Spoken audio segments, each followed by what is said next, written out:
성도님들을 사랑하고 축복합니다. 6월 23일 월요일 함께 보실 생명의 선 말씀은 시편 78편 40절에서 55절의 말씀입니다. 하나님의 말씀 읽도록 하겠습니다. 그들이 광야에서 그에게 반항하며 사막에서 그를 슬프게 함이 몇 번인가. 그들이 돌이켜 하나님을 거듭 시험하며 이스라엘의 거룩하신 이를 노엽게 하였도다. 그들이 그의 권능의 손을 기억하지 아니하며 대적에게서 그들을 구원하신 날도 기억하지 아니하였도다. 그대의 하나님이 애굽에서 그의 표적들을 소한들에서 그의 징조들을 나타내사 그들의 강과 시내를 피로 변하여 그들로 마실 수 없게 하시며 쇠파리 떼를 그들에게 보내어 그들을 물게 하시고 개구리를 보내어 해하게 하셨으며 그들의 토산물을 황충에게 주셨고 그들이 수고한 것을 메뚜기에게 주셨으며 그들의 포도나무를 우박으로 그들의 뽕나무를 서리로 죽이셨으며 그들의 가축을 우박에 그들의 양떼를 번갯불에 넘기셨으며 그의 맹렬한 노여움과 진노와 분노와 고난 곧 재앙의 천사들을 그들에게로 내려보내셨으며 그는 진노로 길을 닦으사 그들의 목숨이 죽음을 면하지 못하게 하시고 그들의 생명을 전염병에 부딪혔으며 애굽에서 모든 장자 곧 함의 장막에 있는 그들의 기력에 처음 것을 치셨으나 그가 자기 백성은 양같이 인도하여 내시고 광야에서 양떼같이 지도하셨도다. 그들을 안전히 인도하시니 그들은 두려움이 없었으나 그들의 원수는 바다에 빠졌도다. 그들을 그의 성소의 영역 곧 그의 오른손으로 만드신 산으로 인도하시고 또 나라를 그들의 앞에서 쫓아내시며 줄을 쳐서 그들의 소유를 분배하시고 이스라엘 지파들이 그들의 장막에 살게 하셨도다. 아멘. 시편 78편을 이해하기 쉽게 5단으로 나눌 수 있을 것 같습니다. 1절에서 11절은 하나님이 세우신 증거, 12절에서 31절은 출애굽과 광야에서 베푼 은혜와 이스라엘의 배신, 32절부터 39절은 조상의 죄와 회개, 40절부터 55절은 되돌아보는 구원사에 대해, 56절부터 72절은 에브라임의 멸망과 유다의 선택에 대해 기록한다고 정리해 볼 수 있습니다. 오늘은 그 중에서 우리가 나눌 40절부터 55절은 이스라엘의 구원사에 대해서 기록하고 있습니다. 40절부터 42절은 이스라엘을 향한 책망의 말씀입니다. 이스라엘 백성들은 광야에서 하나님께 반항함으로 하나님을 슬프게 하였습니다. 여기서 몇 번인가 하는 실질적으로 몇 회 그러했는지를 묻는 것이 아니라 이스라엘 백성들이 지속적으로 계속해서 하나님께 반항하였고 하나님을 슬프게 하였다고 말하는 것입니다. 이스라엘 백성들은 초창기에는 하나님을 잘 따라왔지만 날이 갈수록 하나님을 향한 불신앙은 늘어만 갔습니다. 또 하나님을 믿지 아니함으로 하나님을 시험할 뿐만 아니라 하나님을 노엽게 하였다고 성경은 말하고 있습니다. 노엽다는 말은 비탄하다, 비통하다는 뜻으로 마음 아파하시는 하나님에 대해서 말하고 있습니다. 하나님은 우리가 믿음 없는 것에 대해서 슬퍼하십니다. 안타까워하시고 눈물을 흘리십니다. 그렇다면 어떻게 우리가 날이 갈수록 믿음이 장성한 자녀가 될 수 있을까요? 이후 43절부터 51절은 하나님께서 이스라엘 백성들을 구원하시기 위해 애굽에 내린 재앙에 대해서 기록하고 있습니다.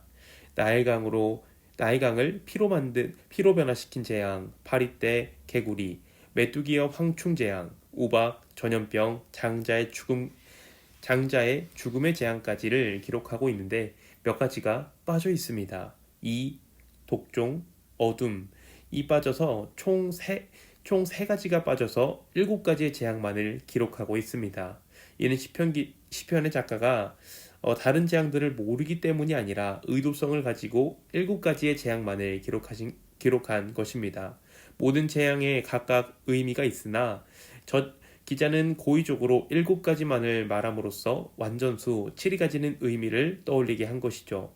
이리하여 하나님의 권능이 완전하며 하나님의 구원이 완전하며 하나님의 은혜가 완전함을 의미할 뿐만 아니라 이러한 완전한 하나님의 권능과 구원과 은혜를 경험하였음에도 하나님을 잊고 하나님을 떠나 살아가는 이스라엘 백성들로 하여금 다시 하나님께로 돌아가게끔 회개를 촉구하고자 하는 것입니다. 하나님의 은혜가 완전한 것은 이스라엘 백성들을 출애굽시키고 하나님의 역사가 마무리되지 않았다는 점에 있습니다. 이스라엘 백성들을 출애굽시킨 이후 광야에서도 하나님은 쉬지 않으셨습니다. 그들을 양떼와 같이 지도하셨습니다. 양은 시력이 약하여 목자가 없이는 스스로 살아남을 수 없는 짐승입니다. 그렇기에 목자는 게을러서는 안 되죠. 해가 떠 있을 때는 양들을 먹이기 위해서 때로는 푸른 풀밭으로 인도하여야 하고 때로는 목을 축이기 위하여 물가로 인도하여야 하며 길을 잘못 드는 양이 있는지를 언제나 살피고 밤에도 사나운 짐승으로부터 보호하기 위해 목자는 쉴 틈 없이 양에게 관심을 가져야 합니다. 하나님은 이러한 목자가 되셔서 양 같은 이스라엘 백성들을 광야에서 밤에는 불기둥, 낮에는 구름기둥으로 인도하셨습니다. 하나님의 인도함을 받은 이스라엘 백성들은 안전하였고 두려움이 없었습니다. 뒤에서 쫓아오는 애국 군대를 하나님께서는 모두 홍해 바다에 넣어 무찌르시고 하나님의 산으로 인도하시고 이후 가나안 땅으로 인도하셔서 대적을 무찌르시고 그 땅을 기업으로 주셔서 살게 하셨습니다. 하나님의 인도하심도 완전하였다고 시편 기자는 말하고 있는 것이죠. 그런데 이스라엘 백성들이 구원사를 보면 항상 출애굽을 언급하는 것 같습니다. 다른 왕들의 시대를 언급하는 경우는 거의 없고 출애굽, 광야, 가나안 땅 정복을 항상 이야기합니다. 성경을 보면 또 이 이야기야 이것밖에 할 게 없는 건가 하는 의문도 들 정도입니다. 하지만 성경에서 그 사건이 계속해서 반복하는 것은 또 말하고 또 말하고 또 말해도 42절의 말씀과 같이 하나님의 권능을 잊어버리고 구원의 날을 잊어버리기 때문입니다. 그래서 하나님은 반복해서 또 말씀하시고 또 말씀하시고 또 말씀하실 수밖에 없는 것입니다. 우리가 하나님의 은혜를 잊어버리면 어떻게 될까요? 오늘 시편 기자는 이들이 하나님의 은혜를 잊어버림으로 불신앙과 하나님을 슬프게 하는 시험을 반복하고 있다고 기록하고 있습니다. 신약 성경은 어떠할까요? 베드로후서 1장 8절에서 9절은 하나님의 은혜를 잊어버린 모습을 기록하고 있습니다. 하나님의 은혜를 잊은 결과 하나님의 성품을 잃었고 열매 없는 삶으로 빠지게 되었다고 말하고 있습니다. 그러므로 우리는 늘 하나님의 은혜를 기억해야 합니다. 늘 하나님의 은혜를 기억하시는 성도님들이 되기를 바랍니다. 이제 말씀을 가지고 교훈을 나누고자 하는데요. 오늘 나누고 싶은 교훈은 단 한 가지입니다. 하나님의 은혜를 늘 기억하는 성도님들 되기를 바랍니다. 은혜를 기억하기 위해서 우리는 어떻게 해야 할까요? 가장 먼저는 예배가 중요합니다. 예배는 하나님의 은혜로 우리를 초대하는 은혜로의 초대입니다. 주일 예배를 잘 드리지 못하였는데 은혜로 충만한 삶은 불가능합니다. 주일 예배를 목숨을 걸고 지켜야 합니다. 그리고 주일 예배만 드리고 끝나서도 안 됩니다. 혹시 불과 몇 시간 전인데 주일 말씀을 잊어버리신 분들이 계신가요? 아직은 없을 것 같습니다. 하지만 매일 삶 속에서 분주하게 월요일, 화요일, 수요일을 지나가게 되면 주일에 들었던 말씀이 점점 희미해져 갑니다. 그렇게 우리는 매일의 삶 속에서 말씀을 묵상해야 합니다. 큐티해야 합니다. 매일 주시는 하나님의 은혜를 공급받아야 합니다. 늘 새로운 말씀과 은혜로 우리를 채워야 하는 것이죠. 바라기는 주일의 예배와 매일의 말씀 묵상과 큐티를 통해 늘 하나님의 은혜를 기억하는 우리 의정부 비전교회 성도님들 되기를 간절히 소망합니다. 기도하겠습니다. 사랑과 은혜가 충만하셔서 우리에게 은혜를 베푸신 하나님 아버지 은혜를 감사합니다.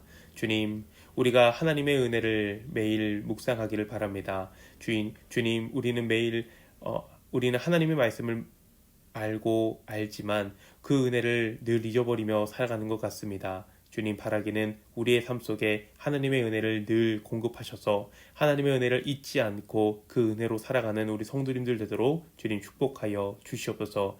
말씀을 볼 때 깨닫는 은혜가 있게 하시고 큐티할 때 주의 은혜를 늘 부어 주시옵소서. 감사를 드리며 우리 주 예수님의 이름으로 기도합니다. 아멘.